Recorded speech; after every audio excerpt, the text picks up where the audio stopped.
Bapak sebelumnya memang siap untuk ngambil formulir atau bagaimana? Karena biasanya tuh ada orang yang tidak siap, tapi ada justru orang-orang di belakang kita yang siap justru mendukung kita. Oh, saya percaya dengan kamu nih. Meskipun kamu nggak percaya diri, tapi saya percaya kamu nih. Bapak gimana posisinya? Memang percaya diri atau ada orang dari belakang? Sebenarnya tidak percaya diri ya.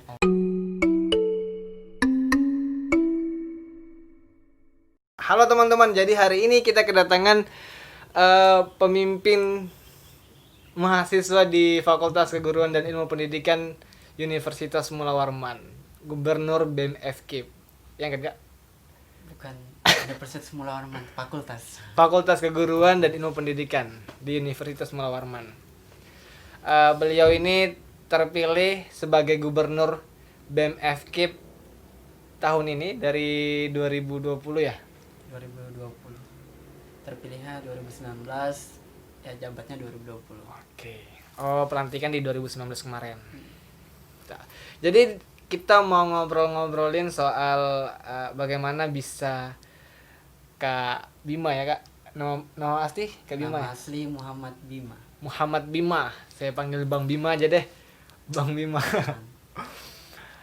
Bang Bima, kita akan sedikit membahas terkait bagaimana bisa Bang Bima menjadi Gubernur BEM FKIP di 2020. Mungkin Kak, langsung aja Kakak jelaskan sedikit ya, mungkin berbagi pengalaman terkait mungkin dari lulus dari SMA, ikut jalur, mungkin beberapa kali nggak lolos dan lain-lain. Ya. Sebelumnya ini agak ya. Agak apa Kak? Agak suasananya agak mistis gitu ya. Kalau membahas terkait perjalanan hidup, karena Oke. kadang jalan itu ada yang lurus, ada yang belok-belok. Bengkok. Tapi kali ini coba saya ceritakan jalan yang lurus saja ya. Berarti ada yang bengkok ya? Ada. Siap-siap. Awalnya saya itu sebenarnya bukanlah orang yang kemudian mau ataupun minat untuk organisasi lagi gitu, karena pada dasarnya udah cukup berkecimpung di dunia organisasi itu memang sejak SMP gitu. Ketika SMA waktu itu memang sempat juga masih jadi ketua OSIS, dan kemudian cukup banyak juga ya pengalaman-pengalaman yang kemudian luar biasa gitu, yang hari ini menjadi alasan sedikit kuliah ini pengennya jadi anak yang biasa-biasa aja lah gitu ya, maksudnya nggak ikut dalam kegiatan apapun itulah, bahasanya gitu ya. Namun memang kondisinya waktu itu kenapa saya masih berkecimpung di organisasi, karena memang ada orang yang kemudian begitu istiqomah untuk merekrutnya gitu. Oke, siap. Istiqomah banget gitu ya. Jadi memang waktu itu Mengajak pada hal-hal yang betul, positif. ada 2 lembaga yang kemudian tetap konsisten mengajak sejak awal maba ya. Kita ini memang kalau maba itu jadi target memang teman-teman lembaga dalam hal recruiting gitu ya. Oke. Dan hari ini Karena mereka pasti mencari ini, regenerasi. regenerasi betul. Dan kondisinya waktu itu memang himpunan adalah yang pertama kali menawarkan ataupun, jadi memang PGSD itu dia beda ya. Dia ketika masuk tidak semua itu langsung masuk himpunan. Nah, Oke. mungkin kalau di Hima Basra. Hima Basra semua wajib ya. Oh, enggak juga. Enggak juga. Oke. Ada beberapa memang lembaga Yang kita diwajibkan. yang diwajibkan, ada juga yang dia tidak diwajibkan, dan PGSD salah satunya tidak diwajibkan, hanya yang mau mendaftar saja. Nah, saya itu disodorkan formulir, namun saya isi di depan kakaknya, tapi ada beberapa yang kemudian nggak saya isi, dan nanti ya kak saya isi gitu ya. Namun nggak kembali formulirnya, permasalahannya di sini gitu. Baru setelah itu juga lembaga yang kemudian kedua ikut merekrut menawarkan formulir yang sama, yaitu LDKM Al Hijrah waktu itu di awal maba. Bukan maba sih ya, sebenarnya sudah masuk semester 2 lah kayaknya, awal-awal itulah. Dan ini juga tak dihiraukan, sama kayak himpunan, diabaikan gitu formulirnya. Dari situlah kemudian diuji keistiqomahan kakaknya nih buat ngajak nih. Oke, oke. Gitu. Dan ternyata memang yang istiqomah adalah Ade Kamil Hijrah yang merekrutnya itu sebenarnya tanpa adanya formulir saya itu. Jadi waktu itu saya ikut agenda syiarnya Tamasya waktu itu namanya. Ya, masih ya Tamasya itu agendanya yang diincar itu sebenarnya bukan agendanya, tapi konsumsi di akhirnya kan anak kos ya. Betul, anak betul. kos itu memang kalau ada konsumsinya, wah ini cukuplah untuk menahan Betul. rasa lapar gitu ya. Ikut kegiatan karena emang ada Ada konsumsinya. konsumsinya. Itu yang kemudian jadi ya kalau saya Semangat. membahasakan motivasi ya. Motivasi untuk ikut agenda itu. Betul. Cuman nggak lama ternyata ikut agenda karena konsumsi ini kan, ikut. Ternyata terikut juga agenda pengumuman kader gitu kan. Oke. Pengumuman staf departemen ternyata Terekrut lah. terekrut juga masuk di situ. Perasaan ini nggak ada apa-apa gitu. Ada masuk nama. Ya, karena memang sejatinya memang saya nggak ini ya, nggak mau ikut organisasi ketika kuliah karena pengennya fokus kuliah ya.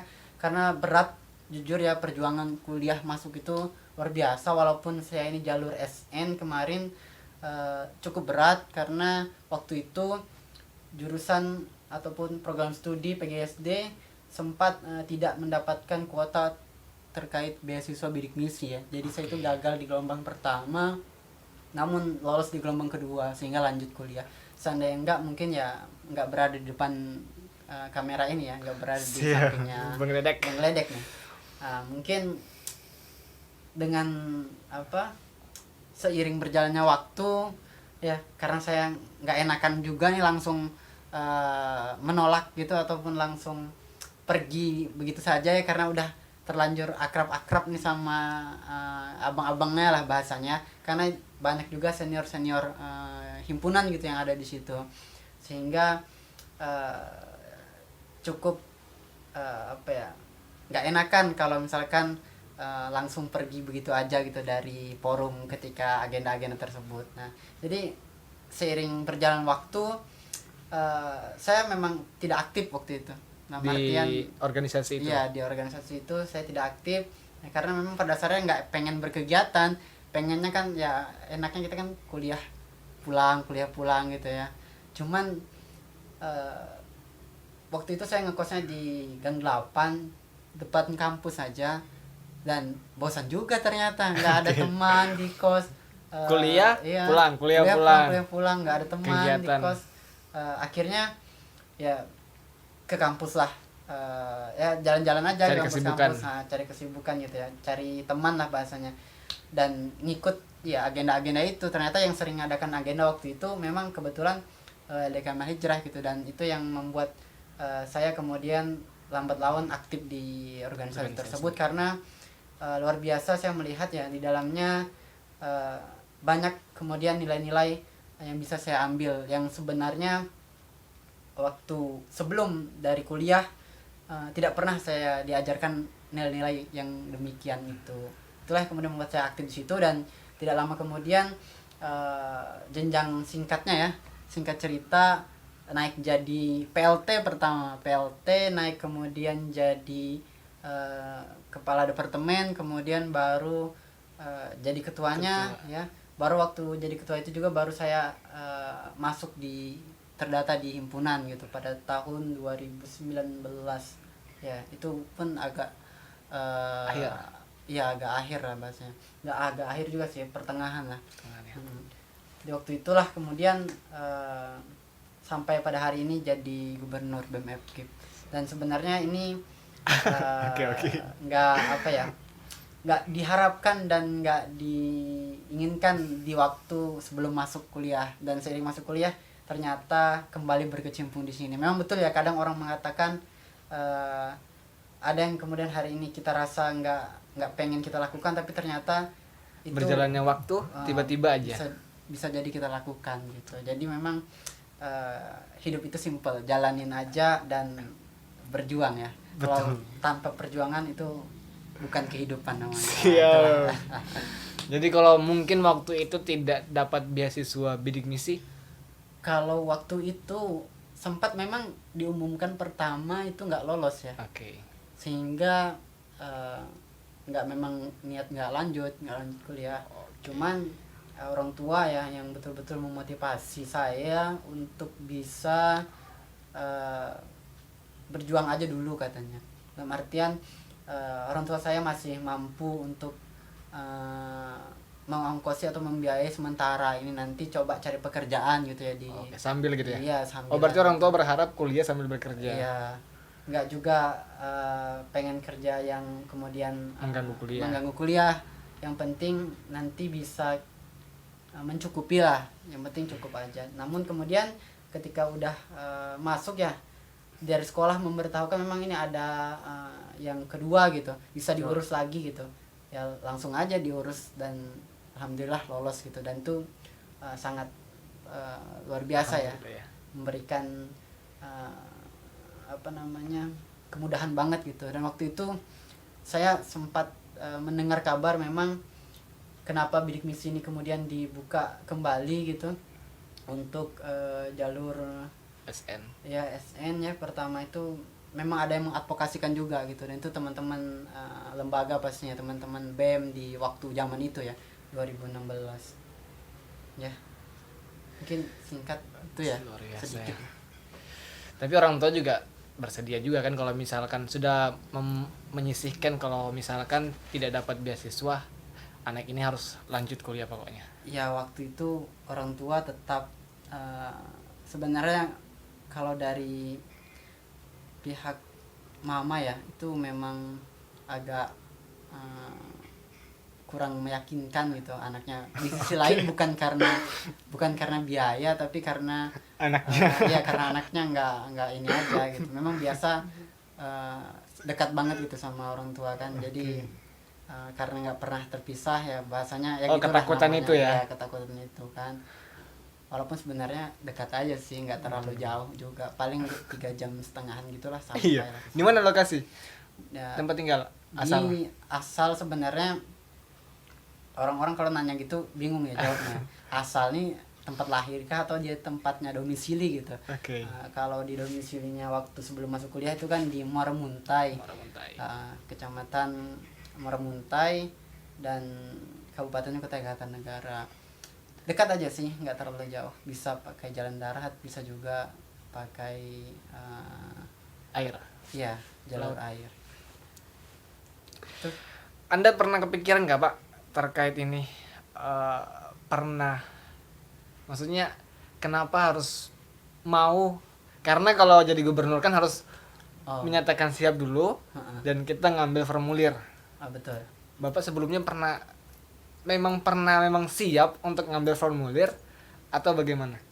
Karena biasanya itu ada orang yang tidak siap, tapi ada justru orang-orang di belakang kita yang siap justru mendukung kita. Oh, saya percaya dengan kamu nih, meskipun kamu nggak percaya diri, tapi saya percaya kamu nih. Bapak gimana posisinya? Memang percaya diri atau ada orang dari belakang? Sebenarnya tidak percaya diri ya, karena melihat posisi waktu itu bahwasanya cukup banyak juga kemudian yang mencoba mencalonkannya, walaupun banyak yang mundur ternyata atau tidak tidak lanjut, tidak mengikuti kontestasi sampai selesai gitu. Jadi sebenarnya memang tidak yakin gitu bahwasanya diri ini pasti bakal bisa. Namun kemudian saya akui ya, baik itu teman-teman kelas maupun teman-teman organisasi ya, berbagai macam lembaga kemudian memberikan dorongan gitu bahwasanya saya harus maju nih gitu. Dan saya harus bisa untuk meyakinkan diri mengambil formulir di hari-hari terakhir itu ya. Memang strategi ya. Jadi memang memang biasanya pahlawan tuh selalu muncul di belakangan. Sebenarnya bukan tentang pahlawan ya. Siap. Karena tidak ada yang diperjuangkan siap. Hanya saja butuh keyakinan yang kemudian harus dimatangkan, karena bukan main-main ya. Kemudian amanah yang diembankan ketika seandainya terpilih gitu. Dan alhamdulillah ternyata terpilih gitu ya oleh teman-teman, dalam artian sudah disumpah dan kemudian hari ini harus bisa menjalankan apa yang kemudian jadi tanggung jawabnya. Iya. Karena tidak hanya akan dipertanyakan di SUKM ataupun di organisasi. Repatur ya, Oke. tapi juga akan dipertanyakan nanti di akhirat kelak gitu. Betul. Gitu Karena banyak banget yang percaya kepada Bapak ini. Iya, kita memang tidak bisa memungkiri ya. Kita sebagai seorang manusia memang tidak bisa membuat semua orang itu menyukai kita. Betul. Kita juga tidak bisa membuat semua orang itu kemudian percaya dan kemudian yakin gitu terhadap kita. Memang pasti ada yang tidak suka sama kita dan ada juga yang suka. Ya, sudah biasa lah itu, Pak. Sudah biasa, dan kemudian kritik dan saran itu memang pasti bakal dihadapkan dengan seseorang yang kemudian hari menjadi seorang pemimpin. Bang Gledek juga seorang pemimpin gitu. Saya yakin Insyaallah. pasti merasakan hal yang sama walaupun mungkin dalam tense yang berbeda Iya, gitu betul. atau frekuensi yang berbeda. Nah, sebenarnya simple sih ketika memang kita hari ini menghadapi sebuah kritik, saran dan masukan. Klasifikasi dari kritik dan saran itu memang ada yang kritik yang membangun, ada kemudian yang dia menjatuhkan gitu. Ada yang kemudian Ya. juga menguji. Ada yang kemudian juga menguji. Tapi kita sebagai seorang pemimpin harusnya memang bijaksana saja, dalam artian ketika hari ini ada yang memberikan masukan, tidak usah memikirkan untuk apa dia memberikan itu, niatnya untuk apa tidak usah dipikirkan. Iya. Yang penting kita pikirkan bagaimana kita menyikapinya gitu. Oke. Nah, ada kemudian tipe orang yang menyikapi saran dan masukan itu dengan membawa perasaannya, bahasanya Nah, ini biasanya golongan cewek ini yang ya begini. biasanya memang begitu ya. Makanya salah satu trik saya memilih BPH perempuan itu sedikit gitu, biar BPH laki-laki itu lebih banyak aja, Iya, biar mereka karena nggak laki- cerewet ya. Betul. Kalau ditonton sama BPH saya nih, kayaknya nanti mereka bakal Marah. marah ya, tapi nggak apa-apa. Karena memang pada dasarnya kan cewek-cewek itu bawaannya perasaan, kalau cowok-cowok kan logika. Betul. Memang kita cukup dengan mengevaluasi, kemudian mencari jalan bagaimana kemudian keputusan yang harus kita ambil menyikapi kondisi yang hari ini sedang terjadi dan diberikan berbagai macam sudut pandang ya. Dalam artian kita anggap saja sebuah kritikan saran masukan itu sebagai pintu jendela gitu. Kalau jendelanya kritikannya 1 berarti jendelanya 1. Kritikannya 10, jendela kita 10, kita Banyak. bisa melihat Oke, terbuka banyak berarti gitu. ya. Iya, dalam artian ya silakan aja, makin banyak makin bagus gitu. Iya, Makanya makin banyak saya sangat udara. suka sekali gitu. Dalam artian Betul. saya bukan orang yang kemudian Anti kritik. mudah terpancing dengan suasana ataupun kritikan yang kemudian apapun itu tujuannya gitu, nggak apa-apa, nggak masalah. Itu sih. Oke. Bagaimana rasanya Pak jadi gubernur? Rasanya seperti manusia biasa, Iya. biasa aja. Enggak, Karena maksudnya kan sebenarnya Pasti ada rasanya ketika Bapak jadi staff, Oh, ada iya. jadi ketua Kalau- ketua di organisasi yang lebih kecil, yang kemudian BEM ini cukup besar kayak gitu. kalau seperti perasaan itu ya memang wajar, pasti ada ya. Oke. Ketika kita menjadi staff, kita pastinya sebagai orang yang kemudian mengikuti arahan, kemudian mengikuti apa yang kemudian hari ini pimpinan Mengatakan. katakan, terus lagi itu masih di jalan yang benar dan mengajak kita kepada kebaikan, kita wajib ikuti seorang pemimpin gitu. Tapi ketika dia mengajak Dibalik. yang ya keburukan, ya hajar aja, tinggalkan aja gitu.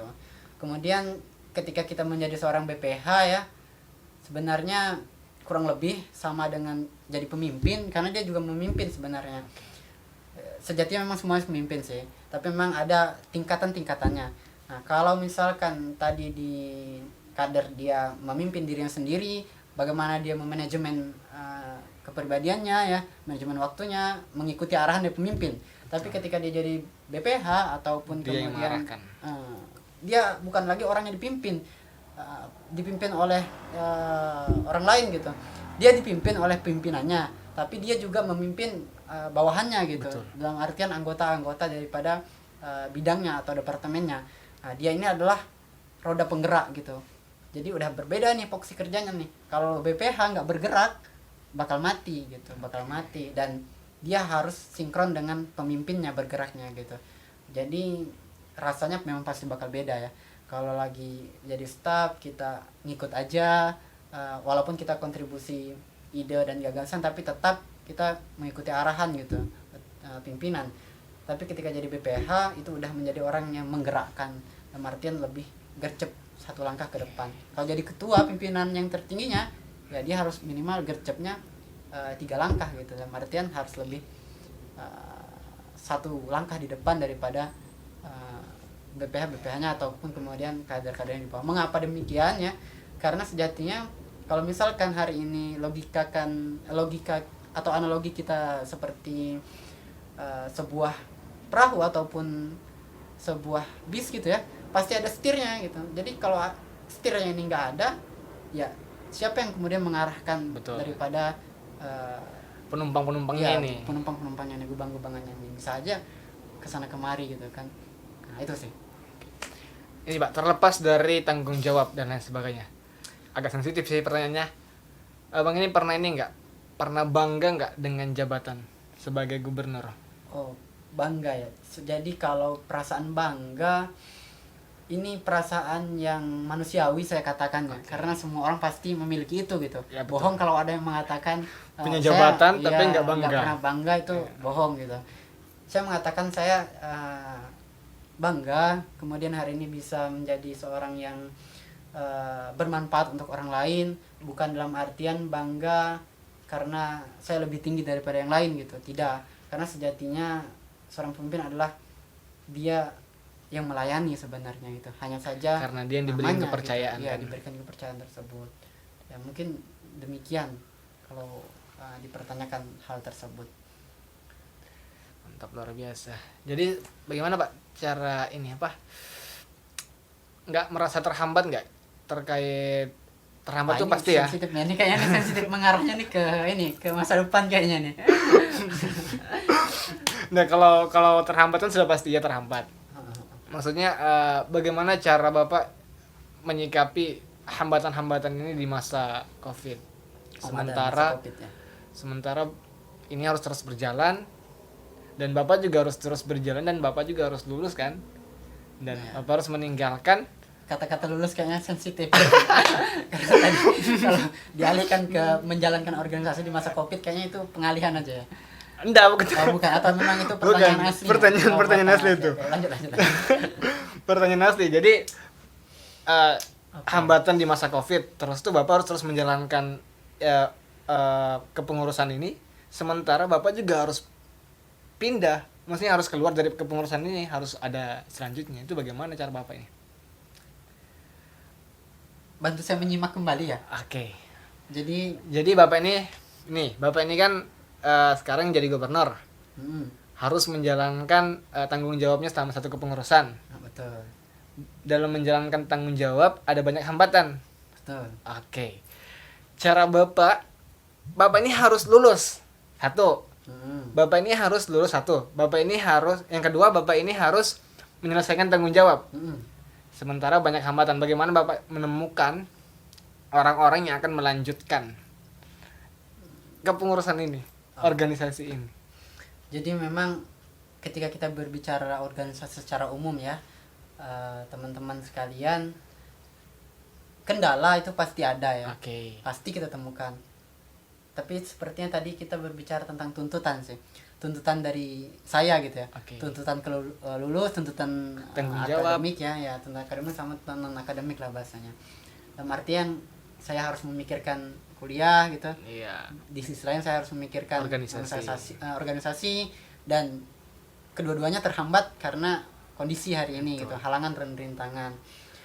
Pertama mungkin yang harus kita lakukan adalah menjalankan dulu tanggung jawab kita ya. Nah, dua-duanya tanggung jawab. Betul. Jadi yang dijalankan yang mana? Ya dua-duanya gitu jalankan. Harus berimbang. Oke. Dalam artian sebenarnya kalau ada yang mengatakan saya ini adalah orang yang sibuk, sebenarnya semua orang itu sibuk. Tinggal bagaimana kemudian dia mengatur kesibukan itu gitu. Karena coba aja teman-teman mungkin kalau merasa dirinya paling sibuk ya. Saya itu kadang kader-kader kalau diajak ngumpul dan sebagainya macamnya bilangnya sibuk. Wah, ini ada agenda sebagainya macamnya.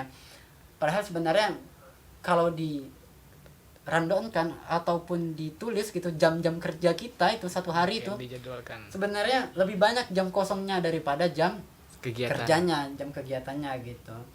Nah, pertama menghadapi situasi kondisi hari ini kita memang harus mengatur waktu itu ya, mengatur waktu itu dan bisa menjalankan yang bisa kita jalankan gitu, karena kita memang memiliki keterbatasan, nggak mungkin kita paksakan ambil semuanya gitu, harus bisa kita laksanakan atau sesuai dengan keinginan atau permintaan orang lain tuh nggak bisa. Lakukanlah seoptimal mungkin ya bahasanya. Jadi kalau maksimal itu kan dia harus 100%, tapi kalau optimal itu dia harus sesuai dengan kemampuan kita gitu. Jadi cara menghadapi kesusahan ataupun akademik ataupun non akademik ya usahakan secara optimal aja, optimal di organisasi, optimal di akademik itu aja sih. Pertanyaan terakhir Pak, ini agak aneh. Kalau misalkan ya di akhir kepengurusan ini Bapak belum berhasil membuat satu kader yang mampu meneruskan, atau mungkin saat pemilihan rayanya tidak ada yang mencalonkan.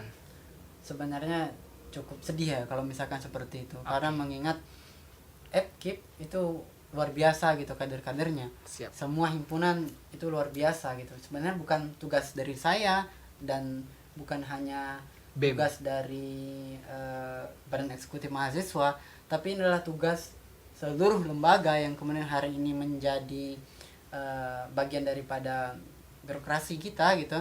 Harusnya memang memiliki visi yang sama, yaitu menciptakan sebanyak-banyaknya kemudian SDM yang bisa meneruskan FKIP ini menjadi lebih baik ke depan. Karena kan selalu yang kita gaungkan, yang selalu kita katakan bersama kawan-kawan lembaga itu kan FKIP 1, FKIP harus maju, FKIP harus sejahtera gitu.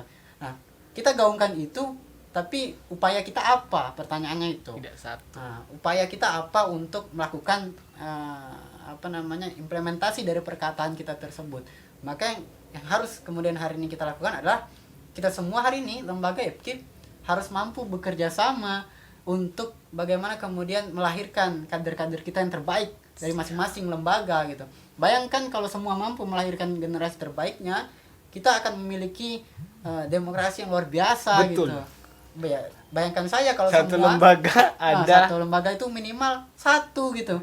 Kalau sudah begitu ya saya yakinkan kita pasti bisa untuk lebih baik ke depan gitu. Dalam artian setiap kontestasi nanti yang kemudian akan kita laksanakan, janganlah itu menjadi sebuah penghalang kita di kepengurusan selanjutnya gitu, karena biasa memang identik sekali ya apabila diiringi kontestasi ini dengan kemudian membawa sebuah alasan lain gitu, mengapa hari ini FKIP masih saja dalam kondisi yang kemudian penuh dengan kecemburuan baik itu lembaga A, B, dan C gitu.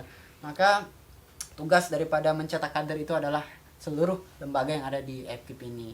Ketika semuanya berhasil mencetak itu, saya yakinkan, saya pastikan FKIP akan lebih baik dan maju ke depan, dan kita akan mampu gitu memberikan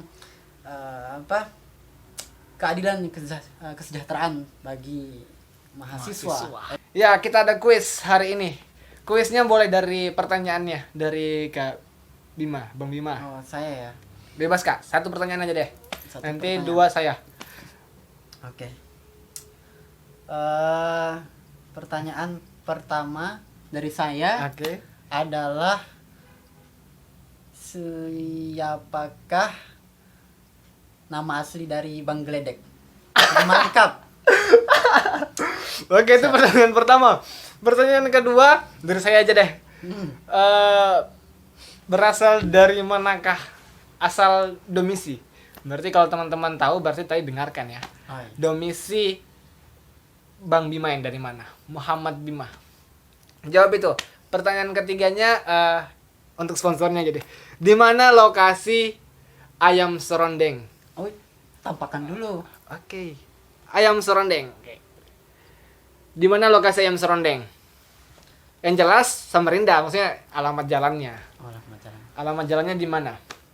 Nah, untuk menjawab itu, teman-teman cukup subscribe channelnya Bang Gledek, terus tuh di screenshot, kirim ke nomor 082352330821, ada di link, ada di description.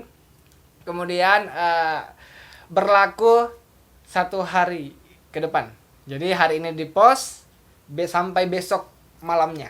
Oke, dijawab, dikirim screenshotnya, terus tuh teman-teman akan mendapatkan voucher potongan harga 50%. Harganya ini, kotakan ini harganya 25.000. Ini 17.000.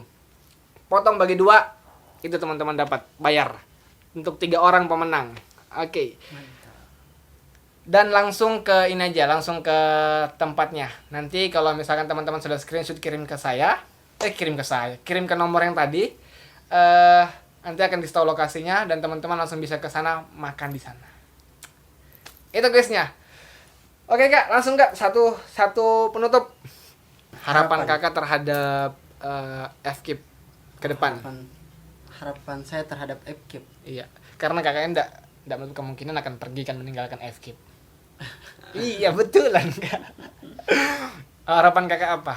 Satu saat Kakak sudah memegang gelar SPD, kemudian sudah bertahun-tahun mengajar di sekolah, dengar kabar FKIP. Harapan Kakak apa ya?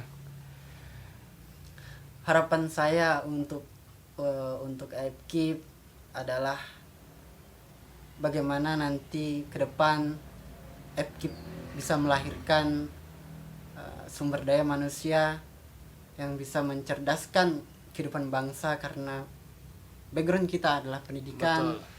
Maka cerminkanlah background itu sejak dari sekarang, agar kemudian ketika kita semua nanti lulus, kita adalah orang yang kemudian membanggakan FKIP, membanggakan bangsa, dan kemudian membanggakan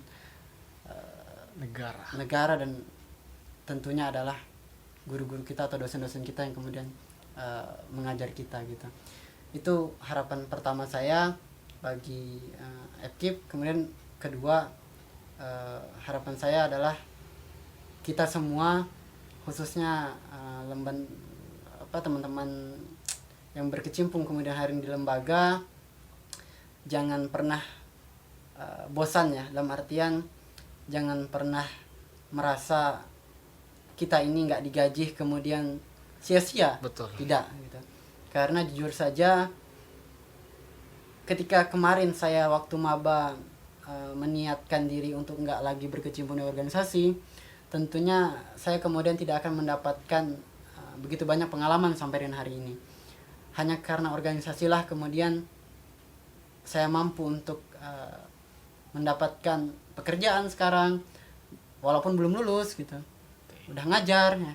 Kemudian tanpa organisasi juga mungkin saya tidak akan mampu untuk belajar bagaimana caranya hari ini bergaul dengan banyak orang gitu. Nah, teman-teman harus yakin dan percaya bahwasanya kita berada di organisasi itu memiliki banyak kebermanfaatan. Maka semangat, dan saya berharap dengan semangat kalianlah itu akan menjadikan FKIP lebih baik ke depan. Amin. Menjadikan FKIP lebih madani ke depan, ya, menjadikan FKIP semakin solid ke depannya gitu. Terima kasih banyak Kak sudah mau mampir-mampir ke sini jauh-jauh dari Bang Gris. Dari mana? Cendana ya? Dari Cendana. Jauh-jauh dari Cendana mau mampir ke sini. Terima kasih banyak. Terima kasih banyak buat teman-teman juga yang sudah nonton videonya Bang Gledek. Jangan lupa like, comment, share, and subscribe. Ikuti kisnya ya. Bang Gledek tutup. Assalamualaikum warahmatullahi wabarakatuh. Dadah.